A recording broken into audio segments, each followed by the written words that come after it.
आज हम लोग पढ़ने जा रहे हैं टिश्यू चैप्टर।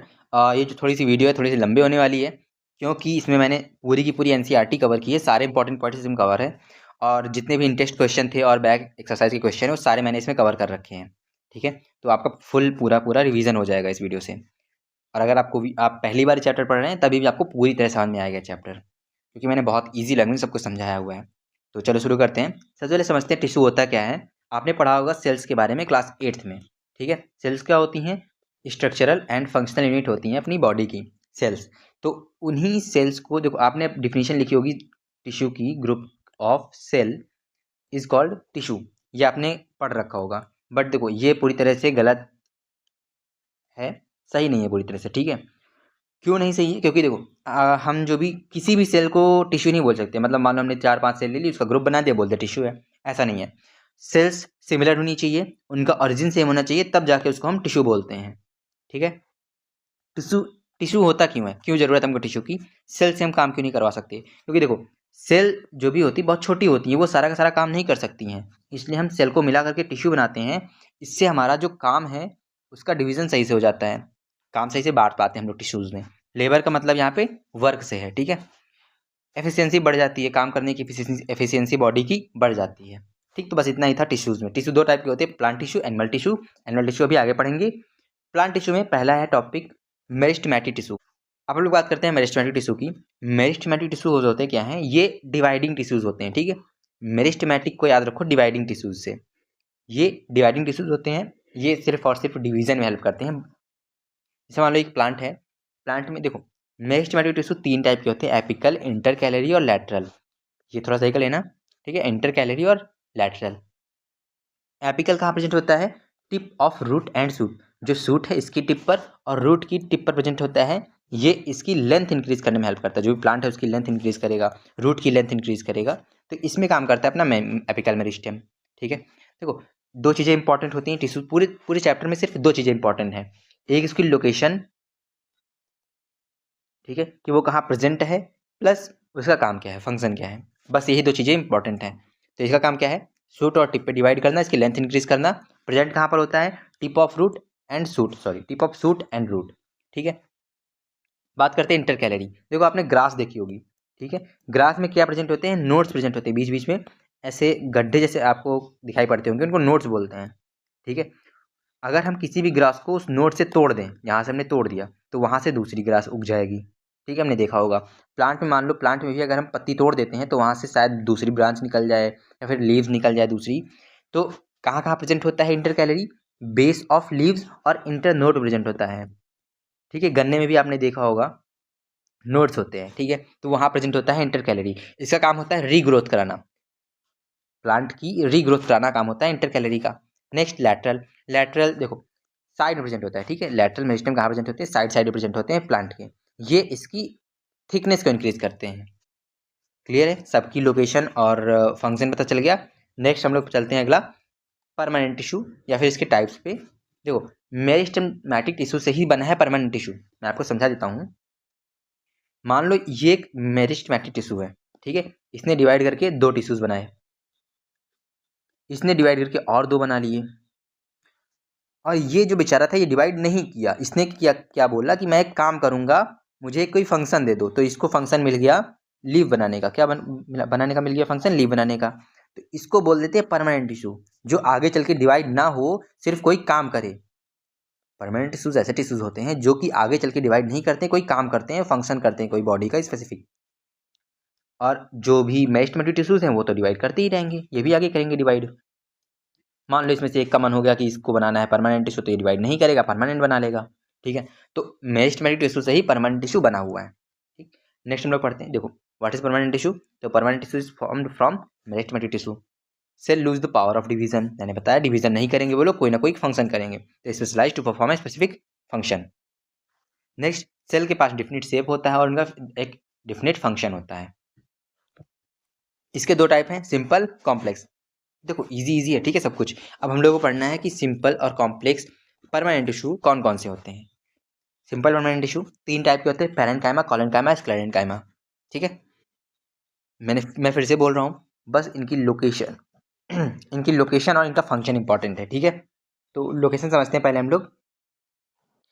पहले पढ़ लेते हैं सिंपल परमानेंट टिश्यू होते क्या हैं। देखो सिंपल हैं यानी कि ये सिंगल टाइप के सेल से बने होंगे, ठीक है। इनका स्ट्रक्चर और फंक्शन सिमिलर होगा। ये यूजुअली लिविंग होंगे, कुछ इसमें से डेड हो सकते हैं, जैसे कि ये लिविंग होता है, ये डेड होता है, मरा हुआ होता है, ठीक है।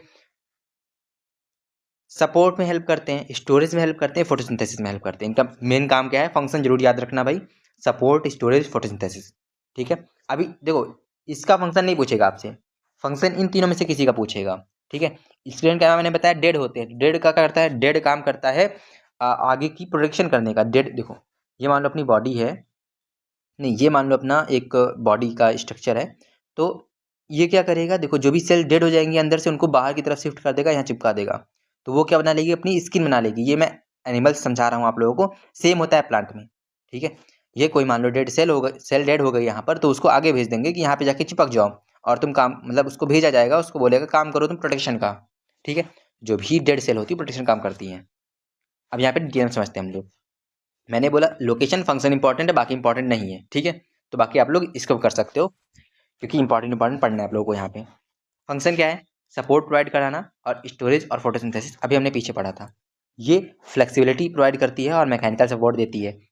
ये स्ट्रेंथ और रिजिडिटी देती है। मान लो एक ऑब्जेक्ट है, उसको स्ट्रेंथ देने का काम कौन करता है, स्क्लेरेंकाइमा करता है। हस्क ऑफ कोकोनट इसका एग्जाम्पल है और लोकेशन भी है इसकी। ये पेपर में बहुत बार आया है, तो आप लोग इसको डिटेल में थोड़ा पढ़ लीजिएगा अच्छे से, ठीक है। मतलब थोड़ा सा याद रखिएगा कि हस्क ऑफ कोकोनट में कहाँ क्या प्रेजेंट होती है, स्क्लेरेंकाइमा प्रेजेंट होती है। पेरेंट पेरेंकाइमा कहाँ प्रेजेंट होती है, सॉफ्ट पार्ट पे। काइलेनकाइमा कहाँ प्रेजेंट होती है, लीफ स्टाक पे या फिर बिलो लीफ एपिडर्मिस, लीफ के एपिडर्मिस के नीचे प्रेजेंट होती है, ठीक है। तो ये तीनों इसके थे, फंक्शन और लोकेशन। अब हम लोग पढ़ते हैं कॉम्प्लेक्स टिश्यू। कॉम्प्लेक्स टिश्यूज देखो, पिछला था सिंपल परमानेंट टिश्यू, तो ये कैसे बन रहे थे, ये बन रहे थे अपने सिंगल टाइप की सेल से। कॉम्प्लेक्स नाम से ही पता चल रहा है अलग अलग टाइप की सेल से बने होंगे, ठीक है। कॉम्प्लेक्स है इनका स्ट्रक्चर, लेकिन देखो फंक्शन सेम ही रहेगा, ठीक है। फंक्शन इनका एक ही होता है सबका। कोऑर्डिनेशन में भी हेल्प करती है। कोऑर्डिनेशन का मतलब होता है बॉडी जब साथ में मिलकर काम करती है तो उसको बोलते हैं कोऑर्डिनेशन। जैसे कि मैं लिख भी रहा हूँ, बोल भी रहा हूँ, और मेरी आंखें देख भी रही हैं, तो ये सब कुछ क्या है, कोऑर्डिनेटेड वे में चल रहा है, तो इसको बोलते हैं कोऑर्डिनेशन, ठीक है। क्लियर। ज़्यादा आपको डिटेल में नहीं पढ़ना है, आप 10th में पढ़ लोगे इसको डिटेल में, ठीक है। दो टाइप के होते हैं, जाइलम, फ्लोएम। जाइलम आप लोगों को पता है वाटर का काम करेगा, फ्लोएम फ्लोएम फासे फूड, फूड का काम करेगा ये फ्लोएम, ठीक है। जाइलम वाटर मिनरल काम करता है, फ्लोएम फूड का काम करता है, फासे फ्लोएम फासे फूड, ऐसे याद रखना, ठीक है। फंक्शन याद रखना है, और लोकेशन तो होती ही है, पूरे प्लांट में इसके प्रेजेंट होते हैं, ठीक है। मेन फंक्शन क्या होता है, वाटर मिनरल का ट्रांसपोर्ट करते हैं, और फ्लोएम क्या करते हैं, ये फूड का ट्रांसपोर्ट करते हैं। देखो मान लो ये एक प्लांट है, यहाँ पे एक लीव है इसकी, तो लीफ में पानी ले जाना है रूट से ऊपर तक, ठीक है। तो इसका मूवमेंट कैसा होता है, अपवर्ड का होता है जाइलम का। लेकिन यहाँ पे जो खाना बना उसको ऊपर भी ले जाएगा, दाएं भी ले जाएगा, बाएं भी ले जाएगा, हर तरफ ले जाता है, नीचे भी ले जाएगा। तो इसका काम होता है हर डायरेक्शन में, बोथ डायरेक्शन में काम होता है इसका, ठीक है। अब ये इसके एलिमेंट बहुत ज़्यादा इंपॉर्टेंट है, ठीक है, याद रखना, पेपर में कई बार पूछा गया है। इसके देखो ये दोनों तो सेम ही है, xylem fibre, xylem parenchyma, phloem fibre, phloem parenchyma, बस ये दोनों याद रखनी है। जाइलम में अपना ट्रैकिड्स और वेसल प्रेजेंट होते हैं, फ्लोएम में सीव ट्यूब और कंपेनियन सेल प्रेजेंट होती हैं। बस इतना इंपॉर्टेंट है, ठीक है। एलिमेंट जरूर याद रखना, फिर से बोल रहा हूँ, ठीक है, क्योंकि ये तो सबको याद रहता है फंक्शन, एलिमेंट सब लोग भूल जाते हैं, वही पेपर में पूछ लेते हैं वो लोग। नेक्स्ट आता है एनिमल टिश्यू। प्लांट टिश्यू अपना यहीं तक था, खत्म हो गया। एनिमल टिश्यू हमको 4 टाइप पढ़ने हैं, एपिथेलियल, कनेक्टिव, मस्कुलर, नर्वस, सारे इजी हैं, ठीक है। पढ़ते हैं एपिथेलियल टिश्यूज ऐसे टिश्यूज होते हैं जो कि टाइटली पैक्ड होते हैं और बॉडी की आउटर लेयर प्रेजेंट होते हैं। देखो एपी मतलब होता है अपॉन, तो ये कहाँ प्रेजेंट होते हैं, अपर लेयर प्रेजेंट होते हैं। नेक्स्ट हम लोग इनकी टाइप पढ़ते हैं, ठीक है, डिटेल में पढ़ते हैं।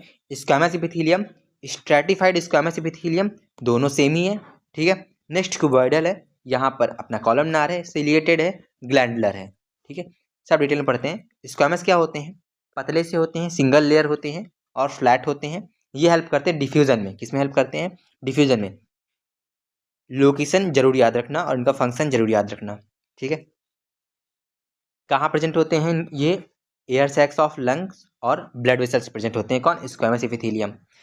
स्ट्रैटिफाइड स्क्वैमस एपिथेलियम क्या होते हैं, स्क्वैमस एपिथेलियम की ही 2-3 लेयर को हम स्ट्रैटिफाइड स्क्वैमस एपिथेलियम बोलते हैं। क्लियर है। स्क्वैमस इपिथेलियम सिंगल लेयर होता था, ये मल्टीपल लेयर होगा। स्क्वैमस इपिथेलियम ही होता है, बस उसको स्ट्रैटिफाइड नाम दे दिया क्योंकि ये कई लेयर का होता है। ये डेड भी हो सकते हैं। आउटर लेयर कैसी हो सकती है? डेड हो सकती है। देखो मैंने बताया था अभी, डेड लेयर कहाँ प्रेजेंट होती है? स्किन में प्रेजेंट होती है। तो इनका लोकेशन क्या है? स्किन और लाइनिंग ऑफ माउथ। ठीक है, ये प्रोटेक्शन काम करेंगे। बाहर कौन होगा? जो कि गार्डिंग का काम करेगा, प्रोटेक्शन काम करेगा। तो ये भी क्लियर हो गया अपना। नेक्स्ट आता है क्यूबॉइडल एपिथेलियम। क्यूबॉइडल नाम से ही पता चल रहा है क्यूब शेप की होंगी। ठीक है, इनका हेल्प होता है सिक्रीशन, सॉरी इनका फंक्शन होता है सिक्रीशन और एब्जॉर्प्शन। ठीक, और किडनी ट्यूबल्स प्रेजेंट होती हैं, ग्लैंड्स प्रेजेंट होती हैं। ग्लैंड्स अपनी जो हार्मोन्स बनाती हैं उसको बोलते हैं ग्लैंड्स। ठीक है, आपने क्लास 8th में डिटेल में पढ़ा होगा कि हार्मोन्स क्या होते हैं, ग्लैंड्स कैसे वर्क करती हैं। तो वहीं पर प्रेजेंट होते हैं अपने क्यूबॉइडल एपिथेलियम। नेक्स्ट आता है कॉलमनार। कॉलमनार कॉलम शेप के होते हैं, टॉल होते हैं, पिलर लाइक होते हैं। इनका काम होता है एब्जॉर्प्शन सिक्रीशन। सेम फंक्शन इनका भी था, सेम फंक्शन इनका भी है। ठीक है, ये कहाँ प्रेजेंट होते हैं? बस लोकेशन डिफरेंट है। लाइनिंग ऑफ स्टमक और इंटेस्टाइन प्रेजेंट होते हैं। इंटेस्टाइन क्या करेगी? एब्जॉर्ब करेगी चीज़ों को, तो वहाँ पर प्रेजेंट होते हैं। स्टमक में क्या होगा? सिक्रीशन होता है, तो वहाँ पर ये प्रेजेंट होंगे। ठीक, सिलेटेड इपिथेलियम इसी का टाइप है। इस पे सिलिया प्रेजेंट है। ये सिलिया क्या होते हैं? हेयर लाइक प्रोजेक्शन होती है जो कि मूवमेंट में हेल्प करती हैं, चीज़ों के मूवमेंट में हेल्प करती हैं सिलिया। ठीक है, तो cilia help in movement of substance found in skin lining of mouth. एक मिनट, यहाँ पे थोड़ा सा गलत लिखा हुआ है, मैं इसको सही कर देता हूँ। ये स्किन और लाइनिंग ऑफ माउथ पीछे वाले का छप गया है, मेरे को लग रहा है। तो ये कहाँ प्रेजेंट होती हैं? जो भी देखो अपना जो नोज़ होता है, पूरी इसकी जो पाइप होती है, ठीक है, नज़ल कैविटी हो गया, अंदर जो ट्रैकिया होती है, विंड पाइप होती है, सब जगह प्रेजेंट कौन होती हैं? सिलेटेड एपिथेलियम प्रेजेंट होती हैं। मेरे को 1 मिनट का टाइम दो। हाँ, तो अब ठीक है। तो ट्रैकिया, ब्रोंकाई, नज़ल कैविटी और फैलोपियन ट्यूब में प्रेजेंट होती हैं कौन? अपनी सिलेटेड एपिथेलियम। ठीक है, देखो क्योंकि ट्रैकिया, ब्रोंकाई, नज़ल कैविटी इन सब में किसका म्यूकस का मूवमेंट कराना रहता है, तो कौन कराएगा? सिलिया कराएगी। ठीक है, सेम फैलोपियन ट्यूब में एग का मूवमेंट कराना रहता है, तो कौन कराएगी? सिलिया कराएगी। तो कहाँ प्रेजेंट होती हैं अपनी सिलेटेड एपिथेलियम? इन सब लोकेशन में प्रेजेंट होती हैं। नेक्स्ट आता है ग्लैंडुलर एपिथेलियम। देखो इसमें ज़्यादा पढ़ना नहीं है। ग्लैंडुलर क्या काम करती हैं? ग्लैंड बनाती हैं। क्या बनाती हैं? ग्लैंड्स बनाती हैं। ये भी यहाँ पे गलत लिखा हुआ है, इसको सही कर देता हूँ मैं। नेक्स्ट हम लोग पढ़ते हैं connective tissue. Connective tissue 4 types के होते हैं, 5 टाइप के होते हैं, 4 ही लिखा हुआ है इसमें। ब्लड, एडिपोज, बोन, कार्टिलेज और एक होता है एरियोलर। ठीक है, एडिपोज के साथ में होता है एरियोलर। तो पढ़ते हैं सब। देखो कनेक्टिव टिश्यू क्या काम करते हैं? ये कनेक्शन काम करते हैं, support, binds, separate different tissues and organ, ये इनका फंक्शन होता है। ठीक है, अब हम लोग पढ़ लेते हैं इनके टाइप्स को। 3 टाइप होते हैं, लूज, डेंस, स्पेशलाइज्ड। ठीक है, लूज में कौन से आते हैं? अपने लूज में आते हैं एरियोलर, एडिपोज। एरियोलर का काम क्या होता है? इनका मेन काम होता है सपोर्ट प्रोवाइड करना और टिश्यूज को रिपेयर करना। एरियोलर काम क्या होता है? टिश्यूज को रिपेयर करना। कहाँ प्रेजेंट होते हैं? स्किन और मसल के बीच में और ब्लड वेसल और नर्व के अराउंड। ठीक है, मेन अपना एडिपोज है, ये पेपर में बहुत बार पूछा गया है। ये क्या होती है? फैट स्टोरिंग सेल्स होती हैं। फैट को स्टोर करने का काम किनका होता है? एडिपोज टिश्यूज का होता है। ठीक, ये इंसुलेशन की तरह काम करती हैं और एनर्जी रिजर्व की तरह काम करती हैं। कैसे? देखो अगर स्किन के ऊपर फैट की लेयर हो जाएगी तो वो क्या करेगी? अंदर बाहर से हीट नहीं आने देगी और अंदर से हीट जाने नहीं देगी। तो ये क्या काम करेगा? इंसुलेशन काम करेगा। एनर्जी रिजर्व, देखो कार्बोहाइड्रेट कन्वर्ट होता है फैट में, तभी तो वो स्टोर होता है। जो भी अपना बचा कुचा कार्बोहाइड्रेट होता है, फूड होता है, ग्लूकोज होता है, वो फैट में कन्वर्ट हो जाता है, तो उसी को बोलते हैं एनर्जी रिजर्व। ठीक है, बाकी जब भी काम पड़ता है एनर्जी का तो हम यहाँ से उठा लेते हैं। ठीक, नेक्स्ट आता है अपना बोन। बोन में ज़्यादा पढ़ना नहीं है, डिटेल में नहीं पढ़ना, थोड़ा थोड़ा है, पढ़ लेते हैं। सबसे मेन इसमें बोन मैरो है, वो भी समझाता हूँ। पहले समझते हैं बोन होता क्या है। कनेक्टिव टिश्यू है जो कि बॉडी को सपोर्ट प्रोवाइड करता है, बॉडी को स्ट्रक्चर प्रोवाइड करता है। अपनी बॉडी को स्ट्रक्चर किससे मिला हुआ है? बोन की हेल्प से मिला हुआ है। बोन में 3 लेयर होती हैं। एक आउटर लेयर होती है, हार्ड होती है, उसके अंदर स्पंज की बॉडी होती है और इसके अंदर होता है बोन मैरो अपना प्रेजेंट होता है। देखो बोन मैरो क्या होता है? बोन मैरो अपना ब्लड बनाता है। क्या बनाता है? ब्लड बनाता है। ठीक है, बस इतना ही पढ़ना था बोन मैरो में। बोन मैरो सारी बोन्स में नहीं प्रेजेंट होता है, जो लॉन्ग बोन होती हैं अपनी, उनके सेंटर में प्रेजेंट होता है अपना बोन मैरो। क्या बनाता है? ये ब्लड बनाता है। ठीक है, पढ़ते हैं ब्लड के बारे में। नेक्स्ट, ब्लड क्या होता है? ब्लड के बारे में ज़्यादा इंपॉर्टेंट जानना नहीं है तुम लोगों को, सिर्फ ऊपर ऊपर से पढ़ना है। ब्लड क्या करता है? पूरी बॉडी को कनेक्ट करके रखता है। ब्लड किस किस से मिलकर बना हुआ है? Plasma, red blood cell, white blood cell, platelets. ये तो आपने में पढ़ रखा होगा। ठीक है, इंपॉर्टेंट इतना ही था इंपॉर्टेंट इसमें ब्लड में। ठीक है, नेक्स्ट आता है अपना कार्टिलेज। कार्टिलेज देखो कहाँ प्रेजेंट होता है? अपने जो भी नोज़ होती है, ईयर, ट्रैकिया और अपनी जो लैरिंग्स होते हैं वहाँ प्रेजेंट होता है कौन? कार्टिलेज। ये एक सॉफ्ट और फ्लेक्सिबल टिश्यू होता है और ये होता है कहाँ पर? देखो जैसे कि मान लो ये एक बोन है और यहाँ पे दूसरी बोन कनेक्ट हो रही है, तो इसके बीच में जो कंप्रेशन होता है उसको नहीं होने देता है कौन? कार्टिलेज अपना। जो कार्टिलेज होता है वो दो बोन्स के बीच में प्रेजेंट होता है और कंप्रेशन नहीं होने देता है। ठीक है, नेक्स्ट और लास्ट अपना बचा है नर्वस टिश्यू। नर्वस टिश्यू क्या होते हैं? पूरी बॉडी को कनेक्ट करके रखते हैं। ठीक है, मैं समझा देता हूँ आप लोगों को थोड़ा सा। मान लो ये एक बॉडी है किसी की भी,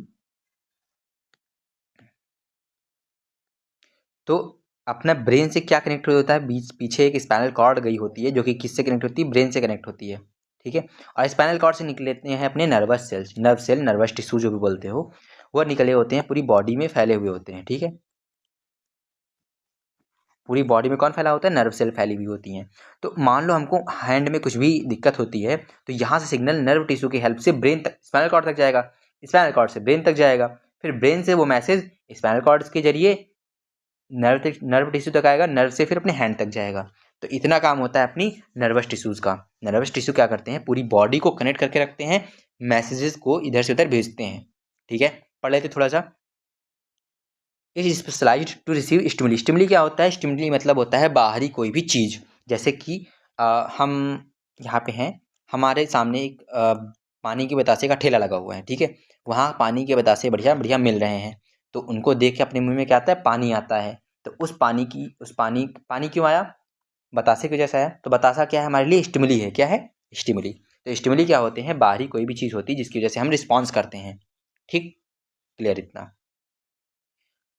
ये इम्पल्स मतलब मैसेजेस को ऊपर से नीचे बॉडी में, पूरी बॉडी में फैलाते हैं। ठीक है, पूरी बॉडी को कंट्रोल करने में हेल्प करते हैं। ब्रेन क्या करता है? पूरी बॉडी को कंट्रोल करता है। तो ब्रेन तक सारे सिग्नल कौन पहुंचाता है? अपना नर्वस टिश्यू पहुंचाता है। ठीक है, देखो ये बना होता है तीन चीज़ों से। पहले होते हैं इसके ऊपर डेंड्राइट। डेंड्राइट क्या काम करते हैं? डेंड्राइट कनेक्ट करते हैं दूसरे नर्व टिश्यू से। देखो ऐसा ही नर्व टिश्यू एक और होगा यहाँ पे। ठीक है, उसकी जो ये रूट है इसको बोलते हैं नर्व एंडिंग, ये कनेक्ट होती है डेंड्राइट से। तो इसी तरह अगला भी कनेक्ट हो जाता है। ठीक है, तो इसी तरह ये पूरी बॉडी में फैला हुआ है। बीच की जो बॉडी होती है इसको एक्सॉन बोलते हैं, और जो ये है इसको बोलते हैं सेल बॉडी, और बीच में होता है न्यूक्लियस। बस इतना था नर्वस टिश्यू में। ज़्यादा डिटेल में आपको पढ़ना नहीं है, क्लास 10th में आप लोग पढ़ लेंगे। ठीक है, डिटेल यहीं तक था आप लोगों का चैप्टर। आई होप आप लोगों को समझ में आया होगा। और वीडियोस थोड़ा लेट आ रही हैं क्योंकि मेरे को भी थोड़ा काम रहता है, तो संडे और मंडे पे फ्री रहता हूँ, तो उसमें मैं वीडियो बना के अपलोड करने का ट्राई करता हूँ पूरी तरह से। ठीक, तो मिलते हैं आप लोगों से नेक्स्ट वीडियो में। Bye bye.